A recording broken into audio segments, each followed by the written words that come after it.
Subscribers, they all tell you. So how to fix problem no sound on your iPhone? So first thing, just check here. Maybe you just need to turn on sound.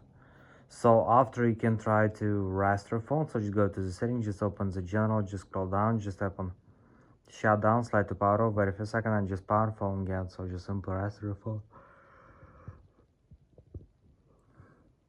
And the latest option you can try to update your phone. So you go to the general, just open software update, and if you see here Google Update, just tap on download and install and wait until it was successful. Install latest updates for your iPhone. So thanks for watching, have a nice day, goodbye.